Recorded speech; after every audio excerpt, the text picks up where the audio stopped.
जो हमारी पहली ज़ियारत है वो है गार सौर। जब मक्का के लोगों ने हम सबके प्यारे नबी हज़रत मोहम्मद सल्लल्लाहु अलैहि वसल्लम को बहुत ज़्यादा तंग किया तो अल्लाह पाक ने हुक्म दिया, क्या है प्यारे मोहम्मद सल्लल्लाहु अलैहि वसल्लम, आप मक्का से हिजरत कर जाओ। हमारे प्यारे नबी मक्का छोड़ने से पहले खाना काबा का दीदार करने के लिए खाना काबा में तशरीफ लाते और खाना काबा के सामने खड़े होकर क्या फरमाते हैं, क्या है किबला, मैं तुझे हरगिज़ न छोड़ता अगर यहाँ के लोग मुझे तंग न करें। हमारे प्यारे नबी जैसे ही खाना काबा का दीदार करने के बाद खाना काबा से बाहर तशरीफ आते हैं तो मक्का के बड़े बड़े कफार बड़ी बड़ी तलवारें लेके आपको हमारे प्यारे नबी अल्लाह के हुक्म से जमीन से मिट्टी को उठाते और अपनी हथेली मुबारक में रखते। जैसे उस पर आयत पढ़ के फूंक मारते वो मक्का के जितने भी बड़े बड़े कफार बड़ी बड़ी तलवारें लेके आपको घेरे में खड़े होते वो सबके सब बंदे हो जाते और हमारे प्यारे नबी उनके दरमियान से निकलते हैं और सीधा हजरत अबू बकर सिद्दीक रज़ी अल्लाह ताला अन्हु के घर तशरीफ। रात का पहर होता है तो हजरत अबू बकर सिद्दीक रज़ी अल्लाह ताला अन्हु क्या फरमाते हैं, क्या प्यारे हबीब, आपने यहाँ पे आने की किल्लत क्यों की, आप मुझे हुक्म करते मैं खुद आपके पास चला।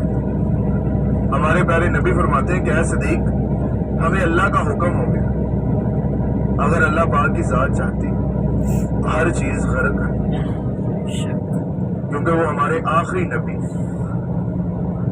जब अल्लाह का हुक्म हो जाए तो कोई भी परिंदा पर नहीं मार सकता, अल्लाह पाक की इजाजत है। हमारे प्यारे नबी फरमाते हैं, क्या सिद्दीक, हमें अल्लाह का हुक्म हो गया, हमें मक्का छोड़ के मदीना हिजरत करनी, तो चलो हमने हिजरत के लिए चलो। बोले जैसा आपका हुक्म मिलेगा। हमारे प्यारे नबी और उनके साहबा जैसे ही अपने घर से बाहर तशरीफ लाते हैं तो एक रास्ता मदीना पाक हो जाता है और एक रास्ता गार सौर। हमारे प्यारे नबी फरमाते हैं, क्या सिद्दीक, हम मदीना पाक नहीं जाए, मदीना के चप्पे चप्पे पे कफारों का पहरा है, हम पहले गार सौर जाए। बोले जैसा आपका हुक्म मिलेगा। हमारे प्यारे नबी और उनके साहबा जैसे ही गार सौर वाला पहाड़ चढ़ना शुरू करते हैं उस पहाड़ के नुकीले पत्थर हम सबके प्यारे नबी के पांव मुबारक को जख्मी करते। उस पहाड़ की जो ऊंचाई है वो 5500 फुट। जैसे उस पहाड़ की नोकों वाले पहाड़ हमारे प्यारे नबी के पांव मुबारक को जख्मी करते हैं तो हजरत अबू बकर सिद्दीक रज़ी अल्लाह ताला अन्हु हम सबके प्यारे नबी को अपने कांधों पे उठाते और उस पहाड़ पे चढ़ना शुरू करते हैं। उन्होंने हमारे प्यारे नबी को क्या अपने कांधों पे उठाया, पूरी कायनात को उठाया, पूरी कायनात को उठाया। जैसे ही हमारे प्यारे नबी और उनके साहबा गारे सौर के आगे पहुंचते तो हजरत अबू बकर सिद्दीक रज़ी अल्लाह ताला अन्हु क्या फरमाते हैं, क्या प्यारे हबीब, या रसूल अल्लाह, अगर आपकी इजाजत हो तो पहले इस गार में मैं तशरीफ ले जाऊं, अगर कोई चीज तंग करे तो वो पहले मुझे करे, मेरे प्यारे आका। आप जैसे उस गार में तशरीफ लाते तो वो क्या देखते, उस गार में बहुत सी मिट्टी और बहुत से सुराख है। आप अपना कुर्ता मुबारक उतारते हैं, पहले उस गार की सफाई करना शुरू करते, फिर उसी कुर्ते शरीफ को फाड़ फाड़ के सभी सुराखों को बंद करते। एक हदीस में आता है कि एक सुराख रह जाता है और एक हदीस में आता है कि 2 सुराख रह जाते हैं। जो एक सुराख रह जाता है उस पर आप अपनी एड़ी मुबारक रख लेते हैं। इतने में हम सबके प्यारे नबी उस गार में तशरीफ लाते हैं और फरमाते हैं, क्या सिद्दीक, मैं बहुत थक चुका हूँ, मुझे नींद आ रही है। आप हमारे प्यारे नबी को अपनी गोद में सुला देते। पहले उन्होंने हमारे प्यारे नबी को अपने कांधों पे उठाया तो पूरी कायनात को उठाया, फिर उन्होंने हमारे प्यारे नबी को अपनी गोद में सुलाया तो पूरी कायनात को सुलाया, दोनों जहानों को सुलाया। अब जिस गार में हमारे प्यारे नबी और उनके सहाबा तशरीफ फरमा है उसी में एक सांप जिसने बहुत देर पहले अल्लाह के आगे ये दुआ की होती है, क्या प्यारे अल्लाह, मुझे उतनी देर तक मौत न देना जब तक मैं आपके आखिरी नबी का दीदार करूं। हमारे प्यारे नबी जिस रास्ते से गुजर जाते थे 3 रातें नबी पाक की खुशबू नहीं जाती। लोग खुशबू की फीलिंग से ये हिसाब लगाते थे कि यहाँ से नबी पाक का गुजर होगा। उस शाम को जैसे ही हमारे प्यारे नबी की खुशबू आई उसके मिलने में तलब से उसने जैसे ही बाहर आने की कोशिश की, रास्ते में हजरत अबू बकर सिद्दीक रज़ी अल्लाह ताला अन्हु की एड़ी मुबारक घायल हुई। उसने उसको गुस्से से डंक मारा और वापस चला। सांप की फितरत है डसना।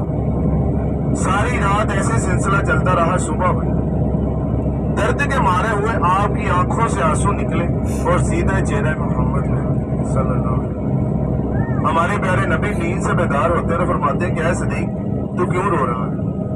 क्या तुझे घर की याद आ रही है? क्या बीवी बच्चे याद आ रहे हैं कि बैतुल्लाह की याद आ रही है? फरमाया कि या रसूलल्लाह, मुझे किसी भी चीज की याद नहीं आती, लेकिन कोई चीज है जो मुझे बार बार डस रही है। हमारे प्यारे नबी फरमाते हैं कि ऐ सदीक अपनी एड़ी मुबारक हटाओ। आप जैसे ही अपनी एड़ी मुबारक हटाते हैं, सांप बाहर आता है। सांप हमारे प्यारे नबी का दीदार करता है, सलाम पेश करता है और चला जाता है। हमारे प्यारे नबी अपना लबे दहन हजरत अबू बकर सिद्दीक रज़ी अल्लाह ताला अन्हु की एड़ी मुबारक पे लगाते हैं और वो ठीक होता है। जैसे कफारे मक्का को पता चला कि अल्लाह के नबी मक्का छोड़ के नहीं गए, वो मक्का में ही उस दौर में खोजी खोज लगाते थे। अल्लाह पाक ने मकड़ी को हुक्म दिया कि है मकड़ी जो सगार के आगे जाला। मकड़ी जितना जाला 1.5 महीने में भूनती थी, उसने नबी पाक की खुशी में एक दिन में भून। अल्लाह पाक ने कबूतरी को हुक्म दिया कि है कबूतरी सगार के आगे अंडे दे दो। कबूतरी अंडे दे देती है। हर चीज अपने अल्लाह के ताबे है। हमारे अल्लाह फरमाए ऐसे हो जाओ ऐसे। जैसे कि हमारे मक्का को पता चला कि अल्लाह के नबी मक्का छोड़ के नहीं गए, वो मक्का में ही है।